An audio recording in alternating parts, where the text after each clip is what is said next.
I'm not buying into that. I'm not buying into that. I've been arresting people for 40 years in this uniform.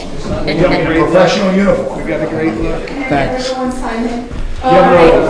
Yes, sign in and take an agenda, and now that we're in a public meeting, I'm going to ask if we need to seal these minutes. I think we should. I would make a motion to seal the minutes. Okay. And all in favor? Aye. And these are going to be.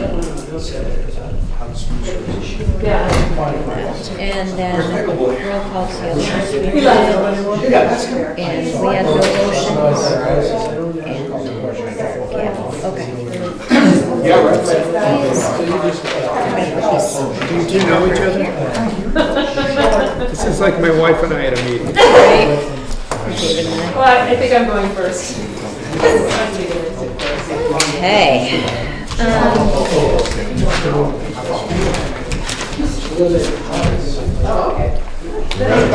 Right. So, since we did this, we can actually seal these, and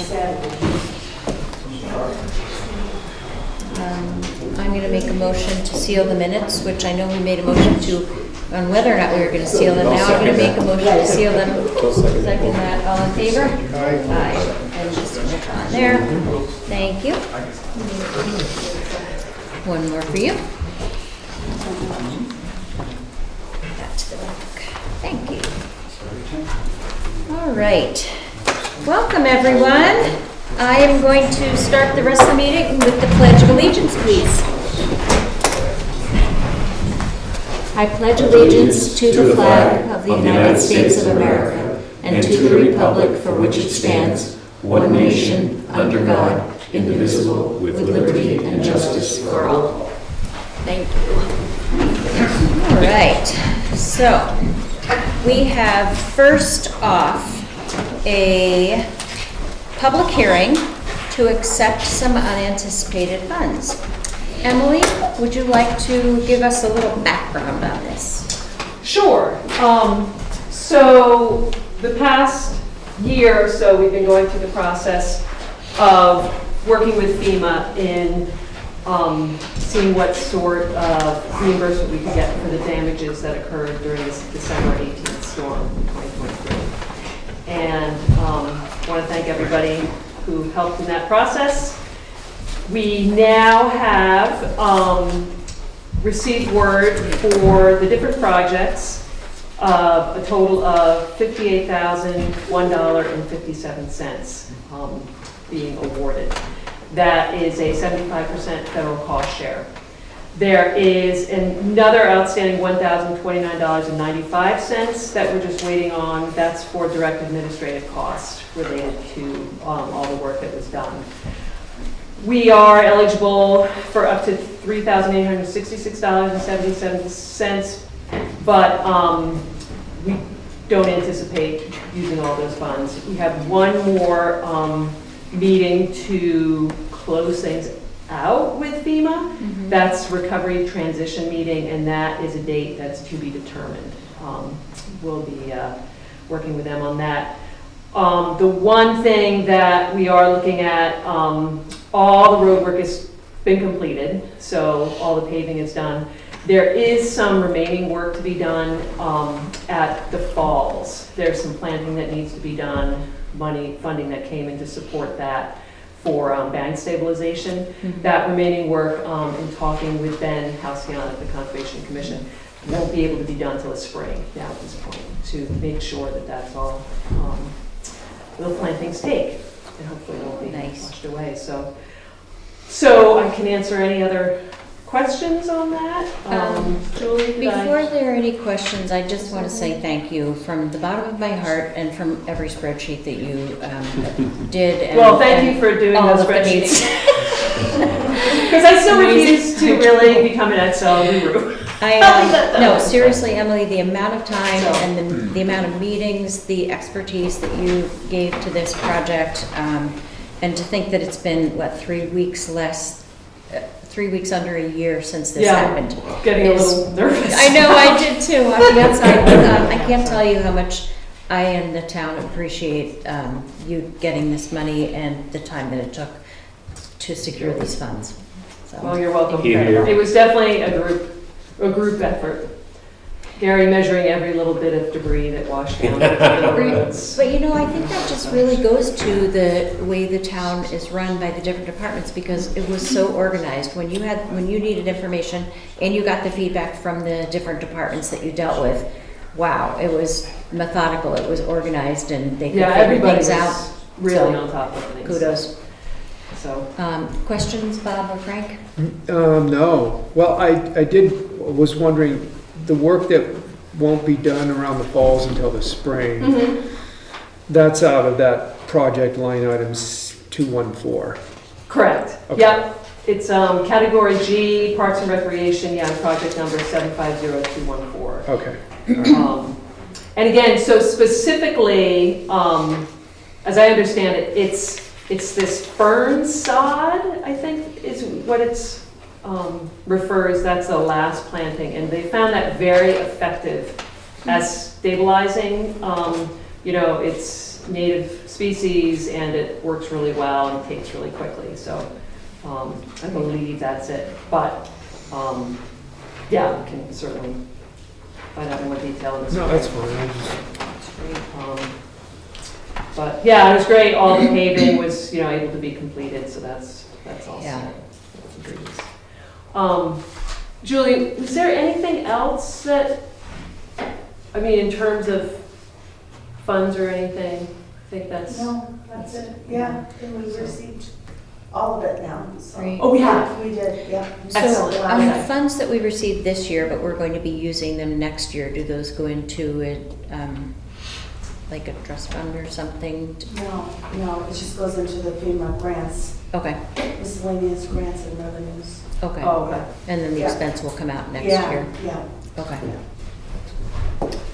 Well, I will make a motion to accept the $58,001.57 pursuant to RSA 31:95B for our public hearing today. And this is from FEMA to the town of Jackson. I'll second that. All in favor? Aye. Aye. Thank you again. Thank you. All right. You're welcome. Fantastic. What are you gonna do with your spare time? Apply for Wait assistance for to the next firefighters grant. Yes. Yep, that was a brief couple weeks. All All right. right, thanks. Thank you. All right, approval of minutes, do you have any questions about the November 12th minutes? I Instructions. did not come up with any. No. Motion to approve? I'll make that motion to approve the November 12th, 2024 regular meeting minutes. I'll second that. All in favor? Aye. Aye. Thank you. And while we're signing and approving these, I just want to just say a thank you in remembrance of Bob Santoro, who was a resident of Jackson, who's no longer with us, and the time that he volunteered and dedicated to the town to take care of gardening and just the tree trimming and things, and just election volunteering and things. He was an integral part of our community. So on behalf of our select board, to his family, our condolences. All right, moving along to our discussions. There is something about a police grant. Chief Burley. Yes, thank you very much. Good afternoon. So what I'm going to ask you to do today as a board is not accepting any grant money. It's to authorize me to be a signator for a grant application.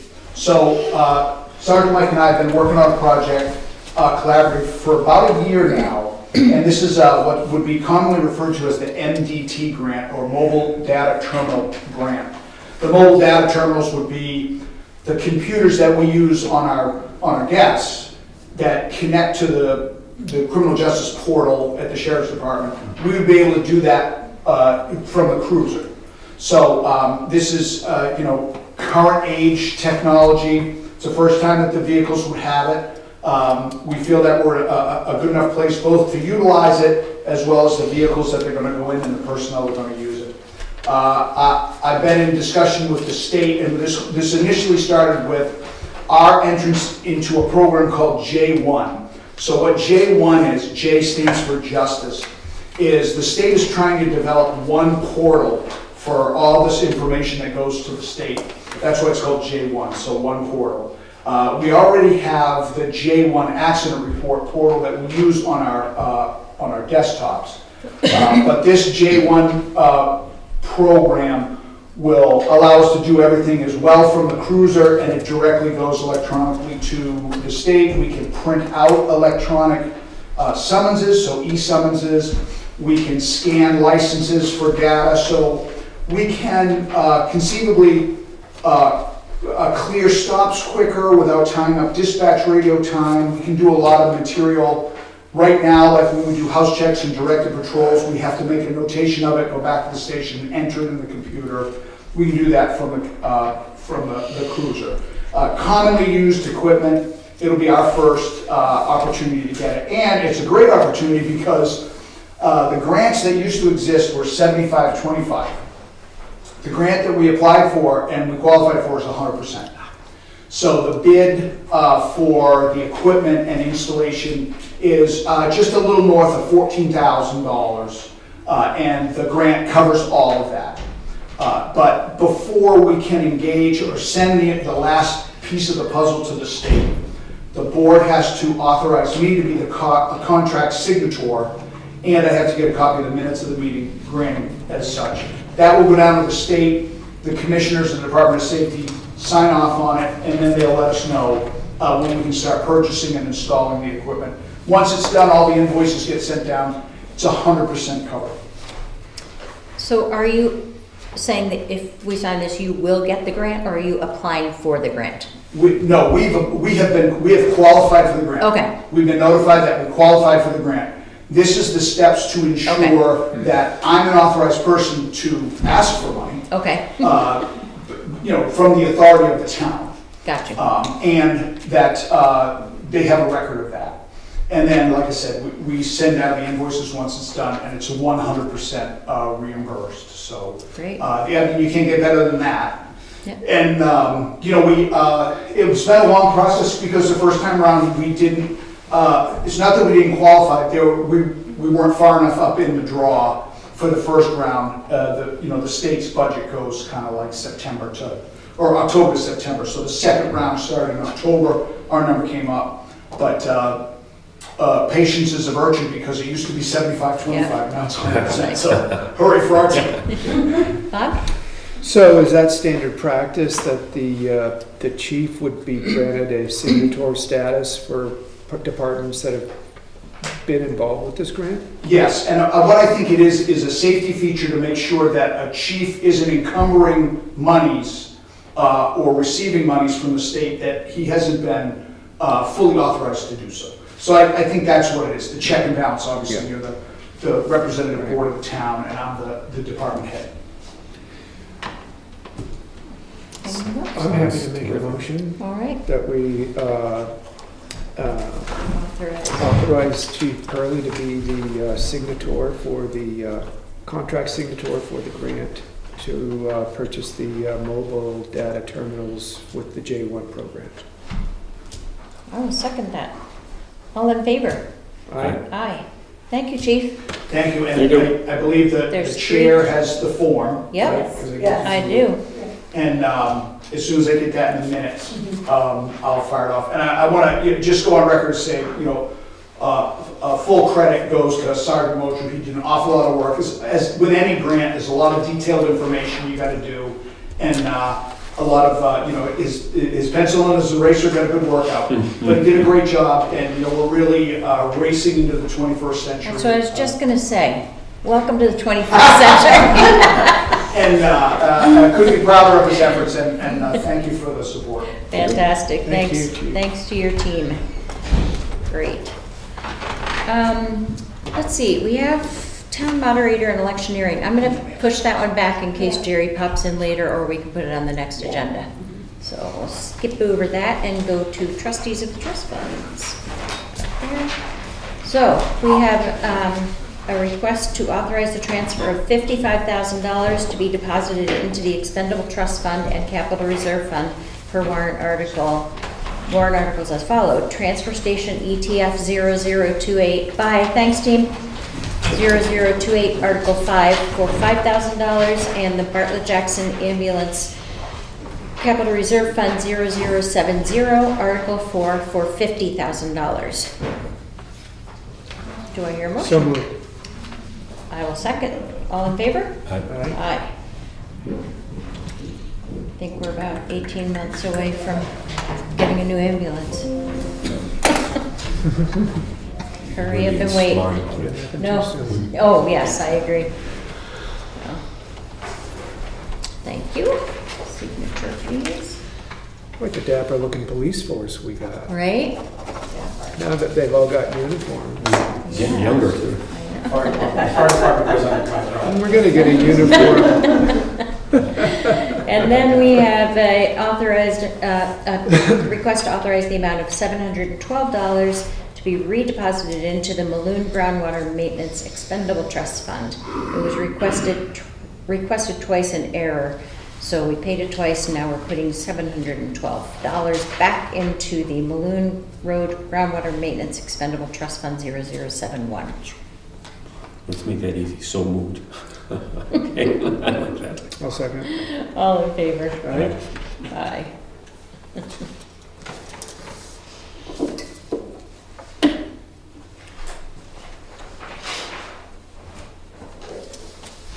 you. Signature, please. Thank y'all. All right. Upper Saco Valley Land Trust current use application. Who would like to speak to that? Linda, and I'm here as your, playing both sides of it. Okay. As your selectmen's representative to the Dundee Community Forest. Okay. And you are Linda? Linda Kamal, I'm representing the Land Trust. My official position with the Land Trust right now is Conservation Easement Manager. However, I've been with the organization as one of the founding members for over 24 years now. Fantastic. So I know pretty much how the organization works from a lot of aspects. So I have some packets of information here if you'd like to see them, and maybe pictures to help inform the discussion, but let's see. 1, 2, 3. Actually, Peter got the last page there, the picture of what we're talking about. Okay. Last page. Okay. Thank you. Done. So our organization submitted an application for current use for a piece of property that we acquired as part of the Dundee Community Forest project that we closed on in July 2023. And this is in reference particularly to the what we call the Dame House site, and it's Jackson Tax Map R30 Lot 15. I forgot my glasses. So we don't agree with the assessor's recommendation to not include some of this parcel in current use. We feel, based on our use and our ownership of the property, that it qualifies for current use. And I think he, I've got a note here too. I think his definition of current use and what qualifies for current use is too narrow. He says it doesn't have, current use is undeveloped forest or farmland, but the actual statute says that current use is like in a declaration of public interest. It also includes open space for public recreation. And all the land that the Land Trust owns, including the Dundee Community Forest, is open for traditional low-impact recreational use, hunting, fishing, wildlife observation. So I think that there's a case to be made that we would qualify for current use with those land uses in mind. And in this lot in particular, I think the challenge is that it was a former house site. I don't know if you're familiar with the Dame house, the Dame lot. It was a former house site that was filled in, it's growing in. The previous owner put up a bunch of Stonehenge, as everybody calls it, or stone obelisks, whatever. And there's a little parking lot there. The parking lot may be used in the future, but right now It's one of 7 parking lots on Dundee Road that are just pullouts that don't really, they're just little parking areas. Again, there might be a trail there in the future, the land trust hasn't come up with that. But it seems that that little carve out to not have that in current use when the rest of the lot is in current use doesn't seem to fit, as Linda was saying, with the definition of open space for current use. We were also talking, we're more than happy to dismantle Stonehenge if that's a disqualifier. It's not a structure, I don't even know what it is, a sculpture, but it just came from a pile of stones in the woods, and a pile of stone in the woods it can return to. If that's what would change the qualification. Oh, Jay. I turned it down. It's turned down. Welcome to my world. So, I mean, without going into too many details, we're happy to answer questions, but we're trying to also keep the lots, the lots clean and in current use to the best of the ability, and current use goes hand in hand with conservation land in these places. And so we're talking about 0.18 of an acre, Yes. correct?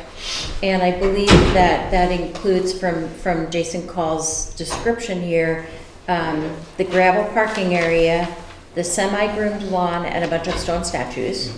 So, the parking area, I'm not sure why that would be current use if it's a parking area. Well, At least to start with that. It's a turnout that used to be the driveway to the house, and it's been blocked off. So, as I said, it's one of 6 quasi-public turnouts on Dundee Road alone. There's one at the Foster Farm, there's one at the Ham House, there's 3 above that before you get to Piedmont. So,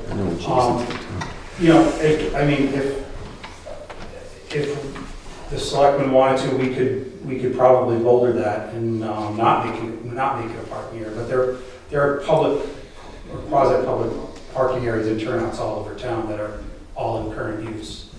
We're just looking for basically the same, same treatment.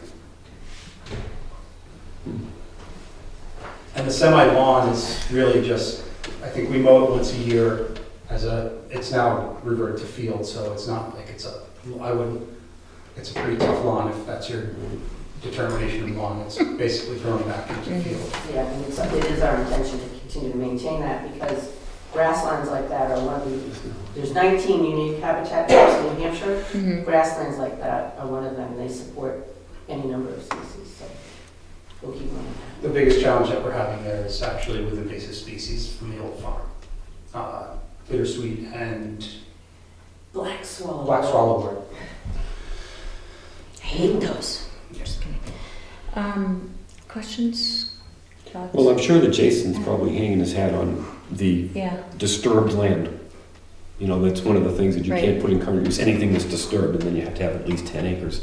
So I think that's where he's hanging his head, and that's why he said it doesn't qualify, but the rest of it does. So that's kind of where we're at. But you're making the point that there are other benefits that disturbed land makes for what this land is all about to begin with, for the enjoyment of everybody. So find a little balance with it. thoughts, Bob? So who maintains it? Who mows it? The land trust does. Okay. And so the disconnect is with Jason? I think so. I think Yeah. our thought was that his determination of what qualifies for current use is a little narrow in this place. At first look, it looks like a former home site. It is. It used to be a farmhouse there that burned down. And the placement of the stone structures probably didn't help its look into current use, but our goal is to keep it reverting to as natural as possible, with the exception of mowing that field on an annual basis. I'm sort of going with Frank on this as far as, Jason and his expertise and what he knows about our town and other spaces. So I don't know if it's common to have a revisit to this or sort of an appeal, but, and I don't also want to belittle the small amount of acreage that it is too, because every portion is important, but I feel like as long as it looks like there's a parking area there, that's a little hard to dispute, even though you said there are comparable properties in town that are in current use that are turnabouts or whatever, but I really think that I respect what Jason has done in the past as far as knowing our properties and what he assesses, so. I think it's reasonable to connect with Jason and get some clarification. I mean, there's 6 pull-out / parking areas along the Dundee, and I mean, the other 5 aren't really considered to be current use because they're... Well, they are, because, I mean, if the Foster easement is one, I mean, they're relatively informal, people just pull off Right. there, but a lot of them have former structures associated with them. I'll use Foster's because that's the one that a lot of people use. There used to be a barn there, so it had a history of development, so I think we're just, and it's, it's $342 is the assessment for, for not a whole lot, 341, 342, something like that. And it's only that for that 1/8 of an acre, which is really nothing there, no plans to put anything there. Mhm. And I'd be happy to go back out there, or somebody go back out there with Jason and revisit it. I know Jason pretty well. I think that's a good choice, just to, I don't want to say no today, and I don't want to just say we should just trust him in all of his words. I do, but to revisit and maybe give him your opinions and your plans, also what you're dealing with invasive species, etc. At the very least, the rest of the property, even if the turnaround is still excluded, but having that extra try, I guess, Sure. is respectful. I So, go with that. I mean, it's a great idea. There hasn't been anyone from the Upper Saco Valley Land Trust that has met with Jason and gone over this at this Not to my point. knowledge, no. Okay, then that does kind of make sense, Yeah. since that hasn't. So Julie, can you coordinate with Jason, and whether it's Linda or Peter or whoever, to meet out there, and we'll put this on ice until you guys meet, and as soon as you meet again and we can resolve this, we'll get it on the very next agenda so we can make sure this gets resolved for you. Sure, thanks. Is it helpful or unnecessary if there's a select board member during? I think it's fine if you can coordinate. Okay. That would be great, the more the merrier. Great, so you'll keep us in the loop and see if one of us can be out there. Yeah. Is that Thank you. workable? Yeah. Awesome. Thank you for the picture. It's really kind of interesting. I like the stone. Very cool. I'd hate to see that go. You would? Yeah. Some people love it, some people hate it. That's all right. I'm agnostic. I'm not getting back on them. All right, we're gonna put this aside and, Thanks, Linda. and it's nice to meet you. Thank you. Nice to see you again. Nice to see you. And you are as well, you are here too on behalf of this? No, I'm just the new resident. Oh, I'm yeah. coming to watch you guys Awesome, welcome to Jackson. evaluating your efficiency. Slow news day. Geez, I'm glad I didn't, that's like where'd you knowing come a food critics in the York? restaurant before you get there. Upstate in the city? Westchester. Westchester, okay. Welcome to We need Jackson. some new board members. All right, Well, yes, Just trying to zoning board. Conservation. All right. What adjustment? Moving along here, then, we have 2 intents to cut. The first one is map R17, lot 40 on Black Mountain Road. And it is stumpage and lots of numbers. Motion to approve? Motion to approve the lot cut. I'll second All in favor? Aye. Aye.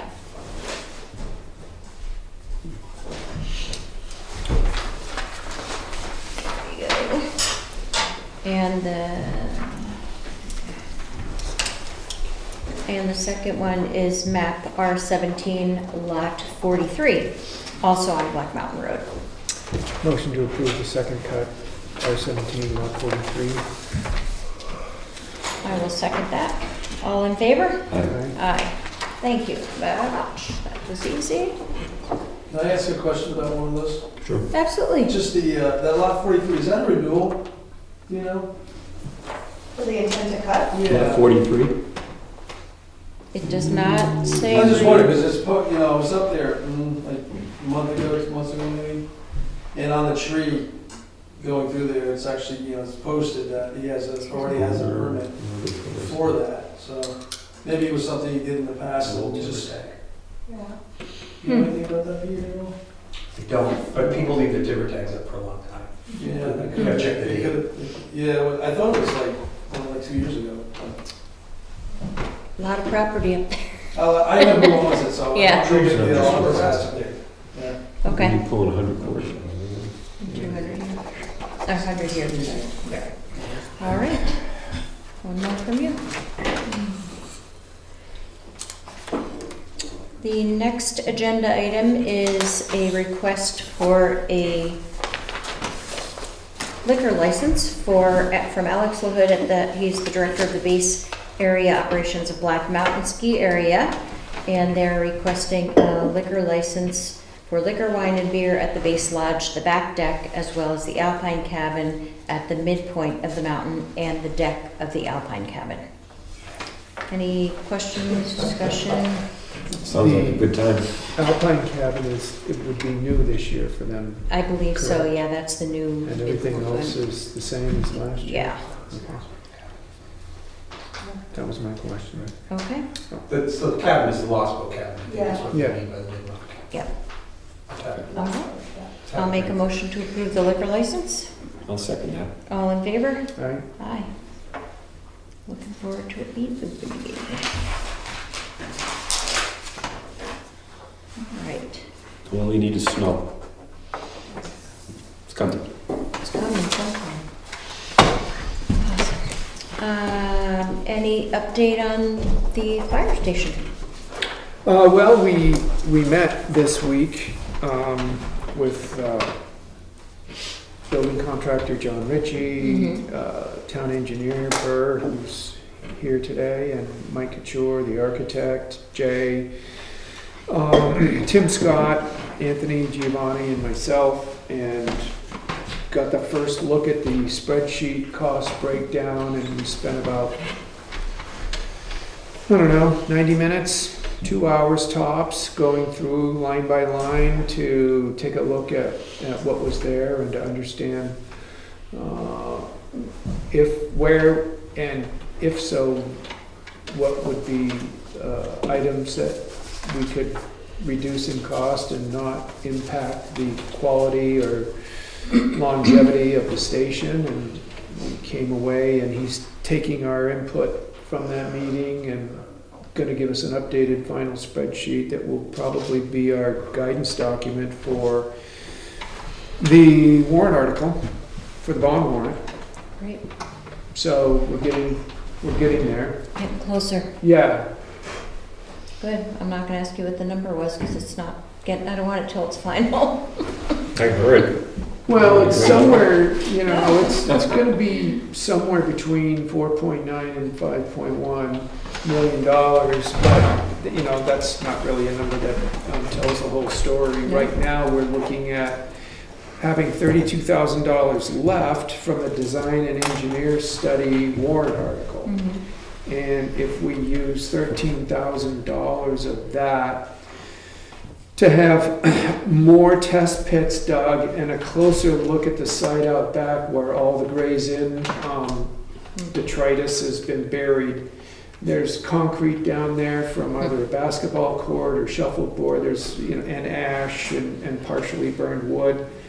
And what is there, how big the area is, how much it impacts what we want to do with that section, which is largely going to be the parking lot, and how deep it is going to go a long way towards a recommendation about what we need for a contingency amount with the Gotcha. project. Yeah.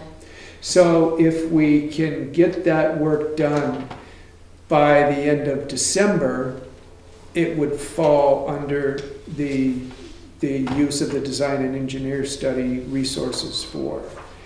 And if we get that done, then our builder, our contractor has said, well, I would reduce the contingency fund by, down to 7%. Wow. If I knew what was out there. He Yeah. says, I know building, I know the electrical, I know that's the one wild card. And so if he had a really clear picture of what was involved there, he feels comfortable about reducing the contingency fund. So that's kind of where we're at with it. Okay. Getting closer and closer. Julie, what was the date we need for the bond hearing? Well, it It's- has to be after January 10th. So first bond hearing, January 10th. So I was thinking the 14th should be, and that's probably when you guys want to talk about budget hearings too. Right. Okay, January. all right. Yeah. All right. In the email I got Monday, he planned on having that spreadsheet back to the committee next week, early Okay. next week. So our next meeting is December 10th. We'll see where we are on that. We'll keep that in the pending. Yeah, that's Sounds good. good. All right. Great progress along the way. Anything else? Questions on that one? No. All right. We've never talked about this before. The Valley Crossroad Bridge trusses. Okay, so this goes back. Sure, come on up. Bert. So this has to do with the condition of the trusses, the cost of renovating and refurbishing and bringing them up to up to par for what we want to put back on the bridge. So who goes first? Either of you? Go ahead, Bert. I'll just go briefly. We met up there. Steve Ranger in from GPI and Chris, myself, and George Weston, obviously. So we just looked over the trusses. It seemed to me my sort of big picture of it was where the old trusses attached to the bridge was a substantial amount of work, and then where the rest of the trusses, it didn't seem very substantial compared to the amount of work they did there. I don't know. I guess my philosophy there was, whatever's cheap, make it look, if it's in an obvious location where people are going to see something that looks really bad, that should be fixed. But for the most part, whatever would be least costly to make it reasonable. Yeah, and I think that from what I've heard in the past, when it's all about the trusses, it's the historic renovation of those trusses. So it's not necessarily all of the florets and the detail that might be beyond repair that isn't going to be the aesthetic change to bringing the trusses back. It's more the larger structure. Am I right in thinking that that's the more important part historically? Yeah, I mean, well, I guess I'm not sure of that. The trusses themselves have some corrosion on them. That, Right. Again, those anchor points or connection points were the ones that were the big issue. Mm-hmm. The big issue on it. But mostly on those, there really wasn't too much to fix on those, other than there were some areas where there was, sharp edges and those things. So if somebody was going to touch them, we wanted to sort of replace a plate or something in those areas. But there wasn't a tremendous amount on the trusses themselves. It seemed like there is like this decorative railing that used to be like a protective barrier on the upstream side of it. Right. It's kind of a cross pattern the whole way Yeah. across it. It's beat pretty badly, and then it's been repaired in the past. You can see where people have replaced, sections of the crosses on them and just welded it on there. And that was probably our biggest discussion point of what to do on it, because it's in such bad condition. And I guess I was hoping to get some costs on what would be to it, and I was hoping to find out if we could just remove it from the bridge potentially. That would be the best option, I guess. Right, because that was purely aesthetic, right? I mean, it didn't have any safety reason to be there. It didn't didn't have anything to do with the actual structure of the Right, I think before, with the old bridge design, it provided a guardrail for pedestrians on the bridge. But with the new design and the new rail, it doesn't really serve a purpose anymore, other than you put it back on there to make it look like it looked. I know Steve Langevin had some old pictures from, Yeah. I don't know, 100 years ago or whatever, people walking on the bridge and you could see that thing on them, but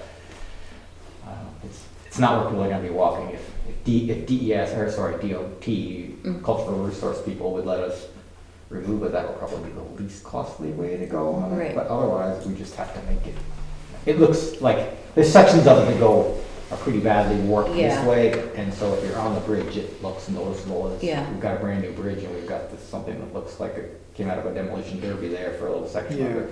So And that DOT section seemed to does- be fixed, to me, it needed to be fixed. And DOT does have to weigh in on that from the historical side, or whether or not we can just remove it and Right. be done. Okay. Bob? Yeah, it must have slipped by me how how we got to this place where we're required, and is that the right word to use, Julie, to put those up right now? Yes. Unless we get some sort of a waiver or approval to not?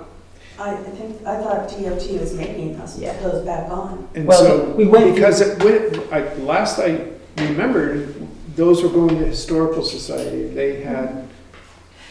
Or was Yeah, that- no, is that a there was, different we went through a long discussion of that being one option, was going to preserving them and giving them to the historical Yeah, society or putting yeah. them on display somewhere I else. thought that was like a done deal. But that was the whole trusses and everything together. But And I they think didn't there have was- anywhere to store them at that point, or didn't have anywhere that they could put them. So it was, Yeah. then let's put them back on the bridge. If we have to keep them and we don't have anywhere to preserve them or put them and display them, then let's put them back on the bridge. So I knew we ended up back there, but then as far as, the cost factor, that's where our next Right. jump is, because the cost is Right. more than we thought by Again, far. So when Steve Lange was doing the initial estimating, and he spoke with Not Washington Fabrication, we got prices from it, and then we bumped it up from there just to be safe, or he bumped it up, and we should say I waited a bunch to bump it up. But that number still only peaked out at like, I want to say $70,000 or something like that, and then DOT pays 80% of it, so the town's paying 20% of it. And I think there was feedback from people that they kind of like to see the trusses back on the bridge and kind of retain the character. And so I think that's how we ended up with the decision of putting it back on there. But now the cost has really exploded with the contractor discovering those connection points need to be repaired, and then I'm a little uncertain how the cost got so great because I pulled out from after we bid the project, the contractor sent us an estimate from Mount Washington Valley Fabrication, for whatever the number was. I think I wrote it here. For it, and it was still, this was after the project was bid, it was still $62,000 to do the rehabbing of the trusses. And now it's at one. Well, I think it's gonna be at least 3 times that, if not 4 times that number. But we still don't know, because it depends on. Unless he's given you some amount estimates recently that we still don't know. See, but along that process, there was, during the bid process or thereabouts, we did the lead testing. So that was gonna get added onto it, so there was 62, plus it was about $50,000. So we had the pre-construction meeting, for Chris's notes, it said it was like 107 was the estimated new cost for refurbishing the trusses, the lead removal, and the refurbishing cost was like 107 versus the 70 or whatever we carried in our bid number, and everybody said, okay, well, that's, we talked to DOT, and they were like, yeah, we'll cover it, that seems reasonable. But somehow, during construction, and I think part of it is, the contractor didn't realize there was so much work on the connection point, so I think that's gonna be a big chunk of it. But the cost for the other bit, I don't know what it's gonna be, but it sounds like it's gonna be a lot. He's gonna suggest a lot for the other repairs, so we'll see. Well, I understand the connection to the past and everything, but if we're talking about something that has little more than an aesthetic value to the town, and people are describing it here, maybe it'll look different when everything's redone. This looked like they've been through a demolition derby. Where's the aesthetic value in that? Right. I mean, I think the way we went through our meeting, I think when the trusses go back on, I think they're gonna, they gotta fix the connection point so they'll Mhm. stay on the bridge, right, they don't fall off. But once that's done, I think the trusses are gonna look nice, very nice. I Good. mean, it's just some of these, just that, particularly that one railing, So we it just seems like it's a lot of work But it for. end up swallowing Yeah. 20% of whatever the bid comes in at, and we're helpless, is that, I mean, is that what That's we're what- resigned to? Yeah, that's what I'm kind of wondering. If it comes in at $350,000, is DOT still going to swallow that too? I've been sort of taking the viewpoint to everybody to say that if DOT is not covering it, well, we're definitely not covering Right. it. We're not gonna pay 100% of whatever the No. cost is, right? That's. That would be very different. So DOT's gotta have full skin in the game if we're gonna contribute to it, but at the same time, we don't wanna spend a ridiculous, if it's, that's And a lot of money to town. refresh my memory, is DOT also the historical component? They're the same organization, right? Yes, they have Okay. a cultural resource department that Yeah, does the review. so they fall under DOT. Right. We had a consultant, the GPI had a consultant that did the work, and then their Mhm. people in conjunction with other state departments made that assessment. And this isn't something that, like, we can't decide until we have numbers, obviously. I mean, that's gonna be really the point where we say, we need to have the numbers, and then we present it to DOT and the select board saying, if you'll help us with 75% or 70 or 80, whatever it is, we'll take the rest of it, or we won't. And the numbers should be broken down so we can make a decision on connection points, lattice work separately, and any other aesthetics that do or don't make a difference to the security and safeness of the whole bridge. Yeah. I would hope that the quote comes in that way so we can pick and choose what we want, I guess. I hope so, yeah. Can we make sure that happens so we're not sitting here going, but what about? Yeah, I think there's one aspect of that we didn't clarify with George would be like the structural things that Steve recommended versus the aesthetic truss improvements that you recommended out in the field. We didn't ask him to split those two apart. Yeah, I would I expect. think that's important. From my standpoint and our standpoint from the town dollars. However, if we present that to the DOT and the DOT says, I'll only pay for the structural part of it, that also, says, well, aesthetically, do we want to pick up that part? So I think that makes it as clean as possible so the decisions can be made on both points. Yeah. Thoughts on that? That sounds good. I was just wondering about the lattice work, and, I mean, it does have some historical significance beyond the fact that the aesthetics may not be quite what we think they should be, or they were, but is some part of the lattice work, can we keep as a sort of a sample along the side of the walking side as we go to say, this is what it looked like, and sort of meld that in to whatever new structure we need to make sure that there's a railing of some kind of lattice work on that side? Do you think? Because I know in the beginning that the discussion was about how maybe because of historical nature that we could work with those pieces that need some work and use the whole thing. It doesn't sound like we're going to be able to use the whole lattice work. I mean, but it's maybe gonna at need a least- fair amount of work to make it look decent, I think, you know what I mean? It just, to me, it seemed like there was gonna be a decent. The whole idea was about the historical nature of it. I think that's On what that it was. note though, at the very least, if we don't replace them and put them on the bridge, maybe we put that part of it in the historical society which too, is and a say, possibility. here's the look of the bridge and that part of it, but don't just trash them. Right, Yeah. right. I mean, it could be there, I mean, again, some of it's not. Mhm. But separating out the prices, like she said, so we have a good idea where we're Yeah. at here, what the DOT is going to do. Yeah, I mean, I think it's Yeah. probably primarily just that lattice work is the one we really need separated out, right? Everything else pretty much needs to be done, right? There's not much choice on it. There were some bending members that you wanted that Yeah, was purely aesthetic that Steve didn't need for the structural stability. Right. So there's a few little things, but mostly the lattice. And I think George was going to split up the lattice work anyway, Okay. because he was going to price it two different ways of complete replacement or yeah, partial replacement as was marked up in the field.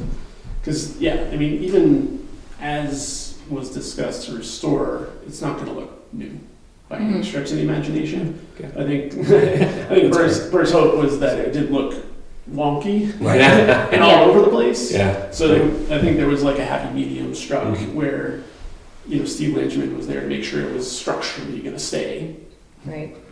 And there was that finagling of trying to fix it up a little bit, but keep that I'm having a hard time visualizing. Is this gonna be an eyesore? I don't think so. No, it's I gonna, mean, there was like, when I first looked at sections of it, I was like, oh, one thing I noticed is really that thing there, and then as we went down the bridge, we could notice that there was some structural bent items there, and like, oh, yeah, I guess that needs to be repaired. that we So, don't- so I don't think anything's gonna be noticeable, other than that lattice work was the real big one, and then there were some plates on the end of it that were really badly, degraded.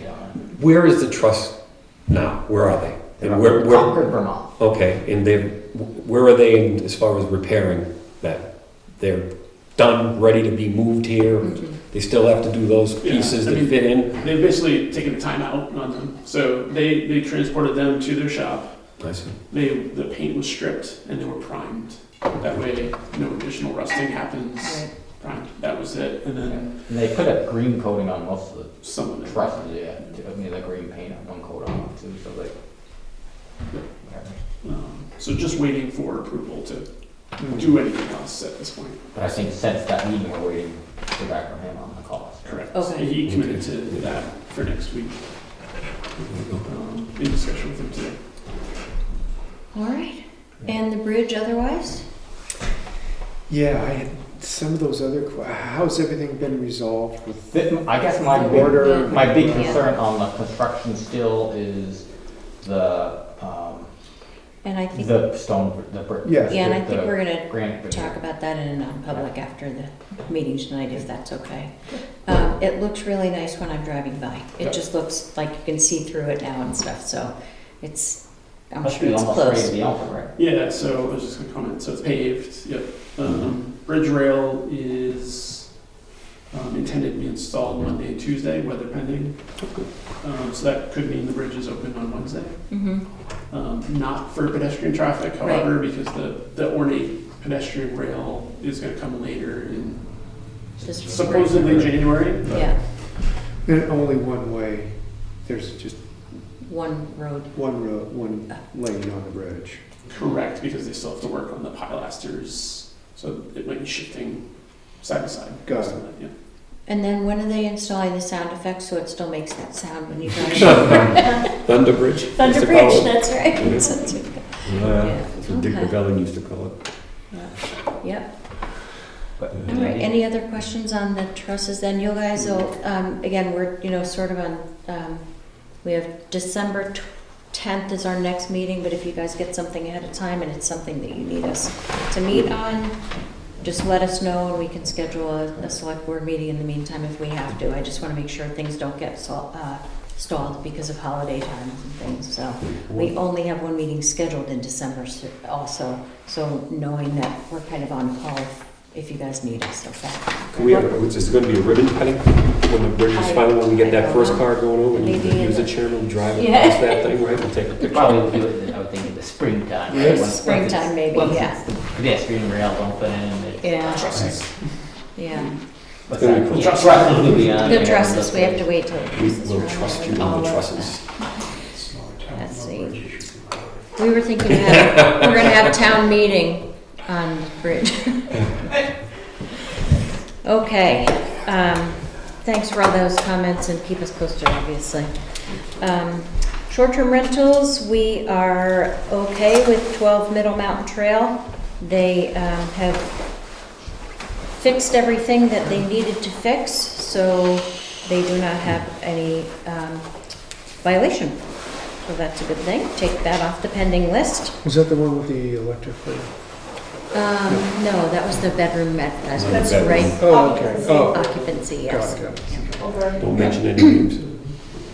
Right? And then we have one building permit. Kevin, starting to Yes. slow down at the end of the year here. Yeah, hopefully. Everything good on that one? And the driveway permit you got? Yep. Yeah. Awesome.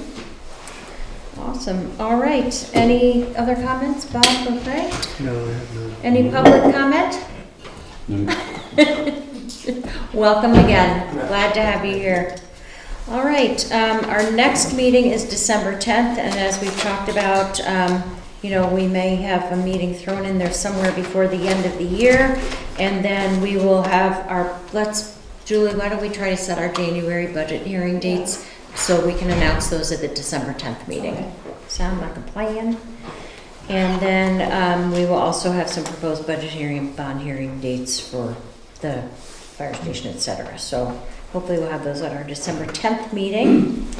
And it is 4:26. I will make a motion to move into non-public session according to RSA 91-A:3(2)C. Second? I'll second it. All in favor? Aye. Aye. Thanks, everyone. Appreciate all of your time.